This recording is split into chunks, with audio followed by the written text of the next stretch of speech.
स्वयंपाकात स्वादाची जान, डीएम मसाले तुमच्या घराची शान। छत्रपती शासन महिला गृह उद्योग कबनूर इचलकरंजी घेऊन येत आहेत अस्सल परंपरेची मराठमोळी चव म्हणजेच डीएम मसाले। मटन मसाला, चिकन मसाला, धणे पावडर, गरम मसाला, बिर्याणी मसाला, तिखट चवदार मसाले आणि चटणी म्हणजेच डीएम मसाले।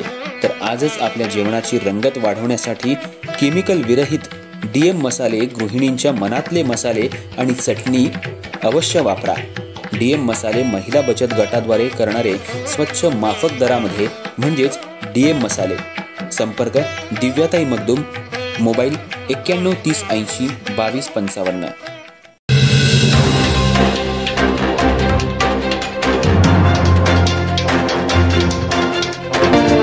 नमस्कार, मी तेजस्विनी मगदूम। एम मराठीमध्ये आपल्या सर्वांचं स्वागत आहे। पाहूया ठळक घडामोडी। अवैध धंद्यासाठी अटकाव केला असता पोलिसांवर दगडफेक करून शासकीय कामात अडथळा केलेल्या आरोपातून संशयित आरोपी गजानन उर्फ अक्षय गुंडा खोत राहणार रुकडी याची इचलकरंजी इथल्या जिल्हा आणि सत्र न्यायालयानं सबळ पुराव्याअभावी निर्दोष मुक्तता केली। संशयिताच्या वतीनं ॲडव्होकेट महबूब बांडदार यांनी काम पाहिलं। माणगाववाडी इथं अवैध धंद्याविरोधी शोध मोहीम हातकणंगले पोलिसांनी राबवली होती। त्यानुसार तब्बल 7 ते 8 पोलिसांनी माणगाववाडी इथं छापा टाकला असता संशयित आरोपी हा बेकायदेशीर गावठी दारू तयार करत असल्याचं आढळून आलं। पोलिसांना पाहताच आरोपीनं त्यांच्या दिशेनं दगडफेक केली आणि तो पळून गेला। या संदर्भात मुद्देमाल जप्त करून पोलीस कॉन्स्टेबल अतुल निकम यांनी हातकणंगले पोलीस ठाणे इथं 15 जून 2020 रोजी फिर्याद दिली। या फिर्यादीच्या अनुषंगानं संशयिताचा शोध घेतला असता तो पोलिसांना मिळून आला। त्यानंतर त्याला अटक करून सरकारी कामात अडथळा आणि पोलिसांना जखमी करणं या आरोपांखाली दोषारोपपत्र ठेवण्यात आलं।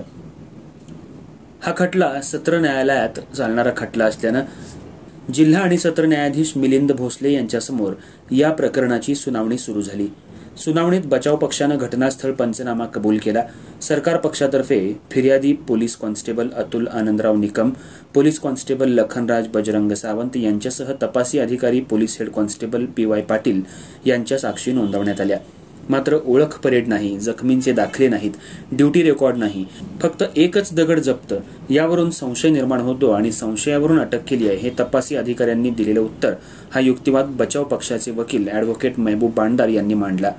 हा युक्तिवाद आणि पुरावा याचं मूल्यमापन करून न्यायालयानं सबळ पुराव्याअभावी संशयित आरोपीची निर्दोष मुक्तता केली।